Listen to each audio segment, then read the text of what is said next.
Mark Latonia. Mark Latonia. Mark Latonia. Mark Latonia. It's a case detectives are calling shocking and unsettling. He described the things that he wanted. We made the agreement. So what was the agreement? I would make his body disappear. Latonia also admitted to cutting off Bacon's testicles and eating them. After Mr. Bacon was dead, did you remove part of his body, specifically his testicles? Yes, I did. Did you move those testicles to the kitchen? Yes, I did. 19 years I've been at this job. I've seen human beings killed at the hands of others in every way imaginable. You name it, I've seen it. This is the worst case I've ever seen, because there is no way any person with any feeling could have witnessed or seen the photos of what occurred that and not be haunted for the rest of your life. This is Mark David Latonia, who faced charges of first-degree murder and mutilation of a dead body in Shiawassee County, Michigan. In October 2019, the then 50-year-old Latonia lured a 48-year-old man into the basement of his home. The man ultimately managed to escape. I broke out and I need a ride. I'm having trouble. And I met this guy. I'm by, he was cute, he hit on me. I know, we went out to the car, we dropped, we went to the store, had a soda. I woke up in the basement. Okay. He obviously drugged me. 6 weeks later, authorities received another 911 call with strikingly similar details. I'm trying to escape from some guy who had me chained up in his basement. He had you chained in his basement? Where are you calling from? I don't know. He's after me. Hey, Z, I need you to go to somewhere safe. If you can run up to somebody's house. And this kid has his face covered with a rag and a phone to his ear, and he's like, help me, he's after me, just scared to death out of his mind. This kid grabs my arm and clutches behind me. Keep him away from me, just scared out of his mind. Both times, no charges were pressed until Christmas Eve that year. When 25-year-old Kevin Bacon disappeared after a date with Latonia, police arrived at his house and made a horrific discovery. The body was found at the far end of that room. He was nude, and he was hanging from his feet by the ceiling of the basement. Latonia tried to frame it as a consensual act, claiming Kevin had asked him to kill him. He described the things that he wanted. I did what I could to bring those things about. We made the agreement. And he was supposed to disappear. However, what he revealed next stunned even the most seasoned detectives. After he was dead, and it was then that I started to do what I told him I was going to do. I was going to eat part of him. Definitely wasn't prepared for that. Fortunately, I was able to keep my composure for the most part. But I think my stomach was turning right about that time. Eventually, Latonia pleaded guilty to all charges. On that date, were you with Kevin Bacon? Yes, I was. Did you use a knife to stab Mr. Bacon? Yes, I did. After Mr. Bacon was dead, did you remove part of his body, specifically his testicles? Yes, I did. Did you move those testicles to the kitchen? Yes, I did. Now, it was up to the judge to decide if the cannibal would be locked up for life. This is one of the most brutal, horrific murders I've seen, not only in this county, but in the state. It was premeditated, it was calculated, it was cold. Murder and mutilation. I tried to think of a word for this, murder. What came to my mind was pure evil. First-degree murder is the most serious crime recognized in our criminal justice system. The most serious crime deserves the most serious sentence, that of life with no possibility of parole. That would also be the court's intent, that defendant never be released from custody under any circumstance. Ultimately, Mark Latonia was sentenced to life in prison without parole for the brutal murder of Kevin Bacon. If dismembering and cannibalizing a victim only leads to life imprisonment, imagine the crimes needed to receive the death penalty. Therefore, this court sentences you, Jason Allen Thornburg, to death. This is 41-year-old Jason Thornburg, on trial for the murder and mutilation of multiple victims in Fort Worth, Texas. In 2021, he killed 42-year-old David Lueras, 34-year-old Lauren Phillips, and 33-year-old Maruse Mathis, concealing their bodies in a motel room. He then dismembered their bodies and kept them under his bed at a Euless motel. Afterwards, he set the bodies on fire in a dumpster in Fort Worth. According to reports, the killings were carried out as ritualistic sacrifices, with Jason consuming parts of his victims' bodies. He was ultimately caught while attempting to dispose of the remains by burning them in a dumpster. This was shocking. It's unsettling. However, that was not all. Jason later admitted to committing 2 additional murders for the same sacrificial purposes, including his girlfriend, 37-year-old Tanya B., who had been missing since 2017. Her body has still not been recovered. He is a psychopath. He is evil. Jason was convicted on 3 counts of capital murder. During sentencing, he remained completely stone-faced, showing no emotion, while the victims' families delivered deeply impactful statements. You have committed the ultimate blasphemy against God. You have said you do the work of God, but it is Satan you work for. Yes, you're exactly like Satan, a liar, thief, and a murdering coward. I do believe, and it's my opinion, that you are a danger to society. And the only thing that you do deserve is death. Ultimately, Jason Thornburg was sentenced to death for his string of heinous crimes. While he murdered and cannibalized 5 victims in ritualistic sacrifices, his actions are still overshadowed by the crimes of one of America's most infamous serial killers. Jeffrey, I hate you! I hate you! This is Jeffrey Dahmer, a notorious serial killer facing trial for a series of murders spanning over a decade in Milwaukee, Wisconsin. It's a process. It doesn't happen overnight. When you depersonalize another person and view them as just an object for pleasure instead of a living, breathing human being, it seems to make it easier to do things you shouldn't do. Between 1978 and 1991, Dahmer went on a violent crime spree, murdering and mutilating 17 men and boys. I'd go to the nightclubs, drink, and meet someone there, offer them money, and we'd go back to the apartment, have a few drinks. I'd have the sleeping pill mixture already prepared. Person would drink it, fall asleep, and that's when they would be strangled. After his victims died, Dahmer committed acts of necrophilia, cannibalism, and preserved parts of their bodies. Eating of the heart and the arm muscle. It was a way of making me feel that they were a part of me. Dahmer later admitted that he was obsessed with murder and frequently overwhelmed by his twisted impulses. I had these obsessive desires and thoughts wanting to control them, to, I don't know how to put it, possess them permanently. And that's why you killed them. Right. Right. Not because I was angry with them, not because I hated them, but because I wanted to keep them with me. And as my obsession grew, I was saving body parts such as skulls and skeletons. The reign of terror ended when 32-year-old Tracy Edwards, one of his victims, managed to escape and alert the authorities.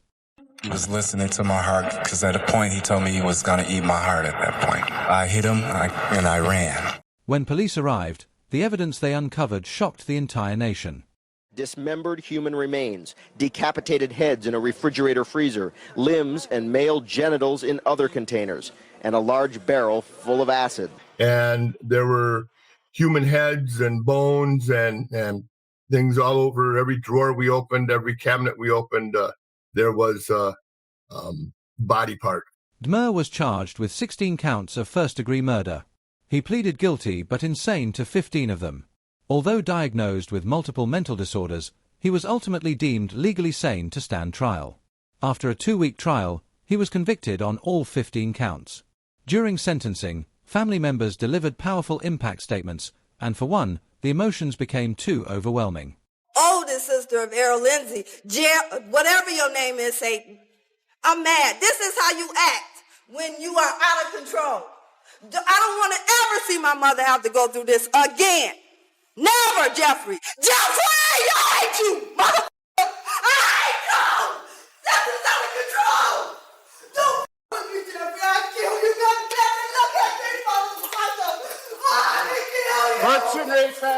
As a victim's sister screamed at him, Dahmer remained unmoved, staring straight ahead.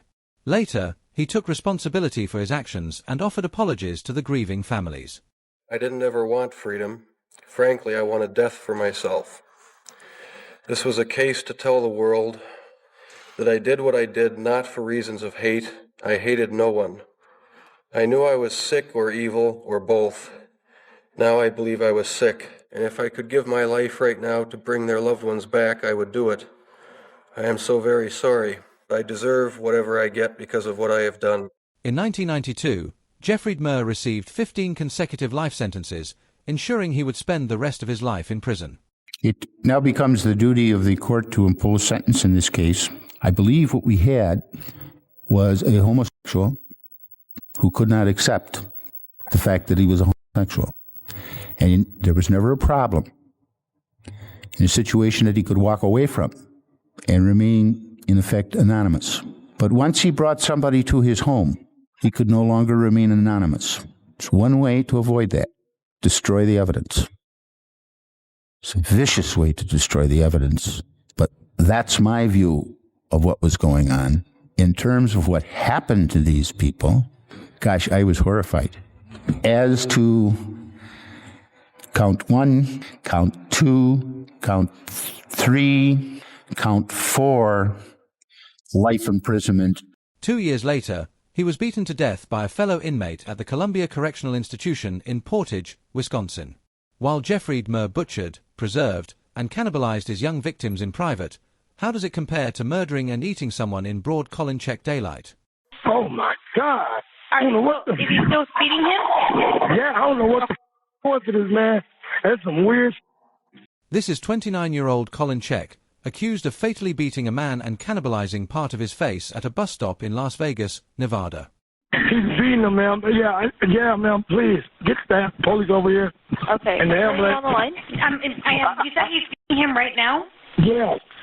He's kneeing him on the face. Which one is me? Which is it? The HMA? Is the Hispanic that's feeding The guy with the burgundy is kneeing the other guy on the face. Yeah. The Hispanic guy. Oh my God. When police arrived at the scene, they uncovered a gruesome and horrifying crime.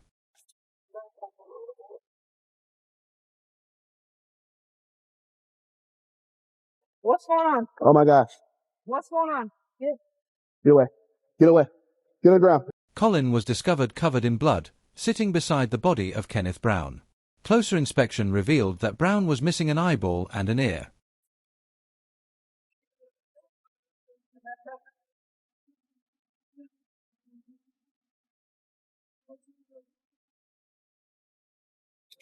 Yeah. Stop, move. Colin stated that he felt possessed during the attack and admitted to being awake for 5 consecutive days. In court, his public defender argued that he was legally insane and unfit to stand trial. We don't have any known conflicts in this case at this time. However, I've spoken to him and I've determined that he is incompetent. However, after additional psychological evaluations, Colin was deemed competent to stand trial. I'm finding you competent pursuant to the Dusky Standard and therefore capable of understanding the nature of the charges against you and able to aid and assist counsel in your defense. Colin Czech is scheduled to stand trial for capital murder. If convicted, he could face the death penalty. While Colin attempted to consume a middle-aged homeless man, what happens when Cannibal Kevin Underwood targets a 10-year-old girl? Yeah, I hit her. You know, it's all kind of a blur once it started happening, but I hit her, I think, 3 times. This is Kevin Underwood, a 27-year-old loner from PCEL, Oklahoma, accused of murdering a young girl. In April 2006, Underwood lured his upstairs neighbor, 10-year-old Jamie Bolan, into his apartment and brutally bludgeoned and suffocated her to death. I hit her. You know, it's all kind of a blur once it started happening, but I hit her, I think, 3 times, maybe 4. It took me probably 15, 20 minutes to kill her. After Jamie was reported missing, local police searched Underwood's apartment and discovered her dismembered body, carefully sealed in a box in the bedroom closet. Underwood was arrested without resistance and cooperated fully during the interrogation, chillingly providing details of his horrific plan. I was going to, while they were still alive and gagged, I was going to drape them over the bathtub and cut off their head. And then hang him there and let the blood all drain out, good and drained out. And I was going to keep the body around for a couple of days. I was going to set the head on my desk so it could watch me, and keep the corpse in my bed, sleeping with it, having sex with it for a day or two. And then I was going to start burning them and cooking them. I was probably going to keep the skull. But then, I was going to pretty much eat everything. After his confession tape was played in court, the jury found Underwood guilty of first-degree murder and recommended the death penalty. He later appealed, arguing that the sentence was unconstitutionally cruel due to his Asperger syndrome diagnosis, a neurodevelopmental disorder. During his clemency hearing, Underwood also offered an apology to the victim's family. I recognize that although I do not want to die, I recognize that I deserve to for what I did. And I would like to apologize to the victim's family, to my own family, and to everyone in that room today who had to hear the horrible details of what I did. However, Jamie's family rejected his claims and showed no leniency. She will never have the experience to be a wife, to have a career, to be a mother, go to college, or all the things that life has to offer. There is no one else to blame except you, Kevin Underwood. You not only took her life, but you ended ours as well. You, Kevin Underwood, single-handedly changed our family forever. How dare you, Kevin Underwood, ask for clemency? How dare you look at the courts, look at Jamie's family, and ask that of us? And neither did the parole board, who denied clemency and upheld his death sentence. Richard Miller? No. Robert Levis? No. Susan Stava? No. On December 19, 2024, exactly on his 45th birthday, Kevin Underwood was executed via lethal injection for the horrific murder of Jamie Bolan. While Underwood's twisted desires led him to brutalize his 10-year-old neighbor, it pales in comparison to Allison Weaver, a 44-year-old mother of 3 who attempted to eat her best friend alive. I let Allison Thompson Weaver in my home, and in return she tried to kill me. In September 2019, Allison stayed over at a friend's house in Rochester, Michigan, where the two women partied all night. After her friend went to sleep, Allison, under the influence of alcohol, drugs, and heavy medication, suddenly became violent and attacked her. And I was like, Allison, what are you doing? And she just kept giving me this look, like with her head going back and forth. And I was like, what are you doing? And she just lunged at me. And started strangling me. The next thing I remember is trying to get away and her hearing her as clear as day, with no reflection in her tone, just saying, sorry, but you're gonna have to die today. When neighbors called the police, they discovered a scene that resembled a horror movie. When I walked in the bedroom, I observed 2 females. Both appeared to be covered in blood. Miss Weaver told me that they were having consensual sex and that Miss was a vampire and that Miss Weaver, was a wolf. I noticed a large wound to the side of her left eye area in the cheek. And I also noticed that the outer edge of her left ear appeared to be missing. The injured woman was rushed to the hospital, where doctors discovered bite marks covering her body and parts of her left ear and cheek missing. Every hour of every day, I deal with excruciating pain because of what she did to me and the countless bite wounds, including my breast and vagina. I have permanent nerve damage all over my face and body. She bit off my ear and literally consumed parts of me, like my cheek, for instance. Given the severity of the attack, the charges against Allison were surprisingly lenient. She eventually pleaded guilty to all counts and was now in court to face the victim she had brutally assaulted. I have some memories of the attack that night, like bits and pieces of a horror movie. First of waking up in my own bed to find her in some animal-like crawling position, naked, ready to pounce on me. Her strangling me, the expression on her face, until I was unconscious. The extreme pain I felt as I regained consciousness and could not move from being raped, beaten, and literally eaten alive from head to toe. As the victim recounted the horrific events of that night, Allison showed almost no emotion, staring directly at her. And then she whispered the words, "You have to die." I begged her, "I'll do anything you want." But she laughed and replied, "It's too late," and began strangling me again a second time. Before delivering the sentence, the judge paused briefly to address everyone in the courtroom. But I've been up here for 25 years, and I've seen murder cases that were not nearly as violent as this case. This is an abomination.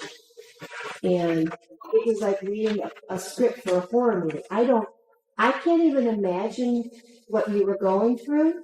I've never seen any pictures from it or any photographs, and I can't imagine what the scene looked like. And I can't imagine psychologically where you were in doing this to her and the excuses that were made for it. And then this was the first time I saw the medical records in terms of all the wounds on her body and her face and her horrific is not even the word for it. These charges would ever have intended to reflect what actually happened here. These charges are not what was seen here. So in some ways, it's a gift what these charges are. It could have been worse. And I'm glad it wasn't worse for you physically.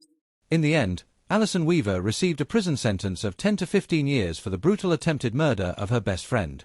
I would like to apologize to the victim and to her family. I feel really, really horrible about what happened. I wish I could take it away. While attacking and attempting to eat a friend is horrifying, it pales in comparison to 31-year-old Matthew Harkin, a former college soccer star accused of murdering and dismembering his own brother. Matthew Harkin beat his younger brother with a golf club and stabbed him to death. He's also alleged to have gouged out his brother's eyes and to have killed the family cat. On the night of February 22nd, 2025, Matthew called 911 reporting a fire and a body inside his upscale Princeton, New Jersey apartment.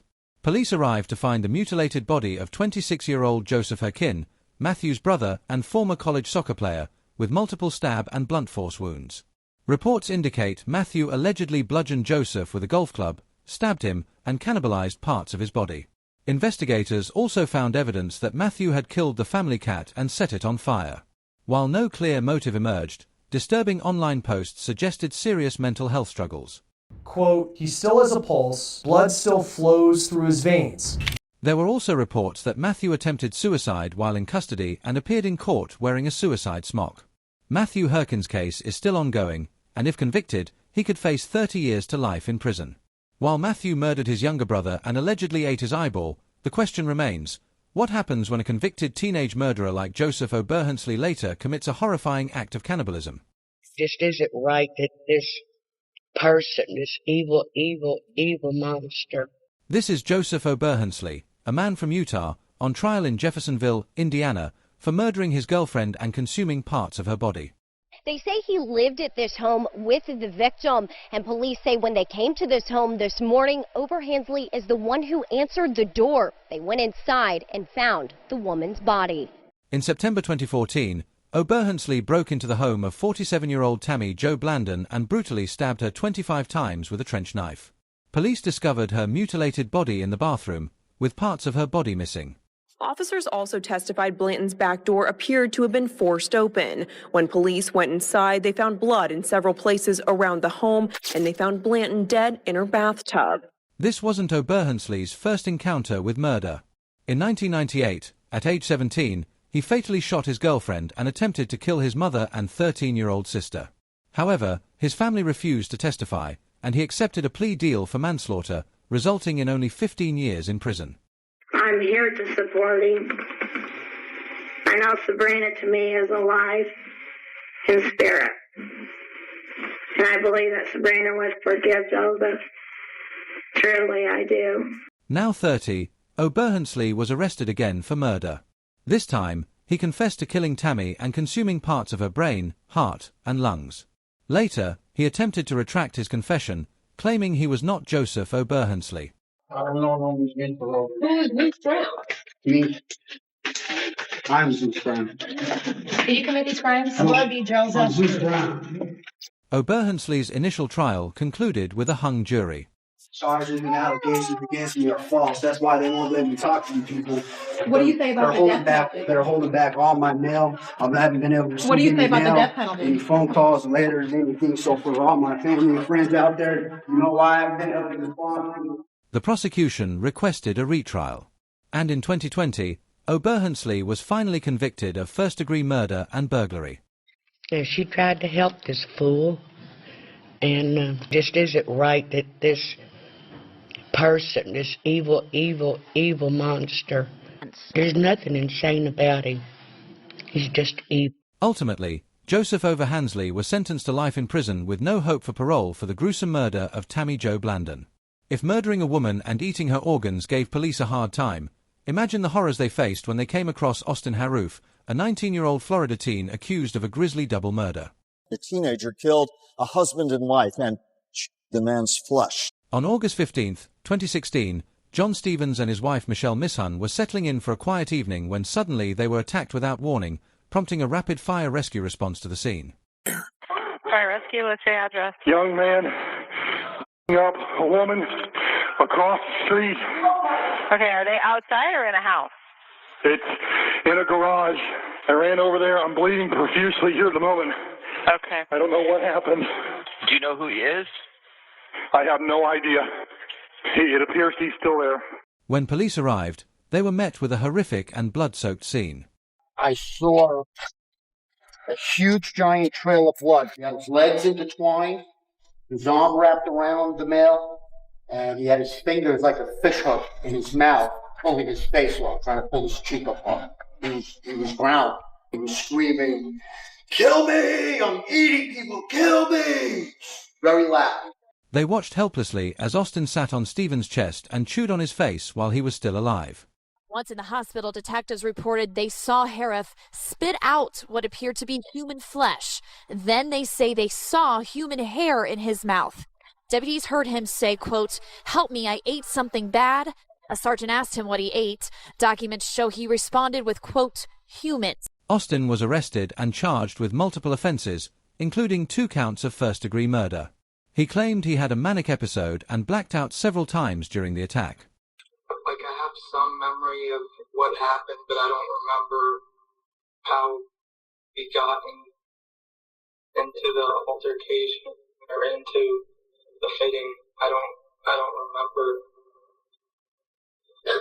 Do you remember her husband coming out? Yeah. Uh-huh. And do you remember what he said? No. He expressed remorse and apologized for his behavior. I really don't have words to explain how I feel. It's like a nightmare. Is it hard for you to imagine that you did this to these 2 people? Yeah, I'm sorry for their loss, and I hope that you can find it in your heart to forgive me. And I'm so sorry, and I never wanted this to happen.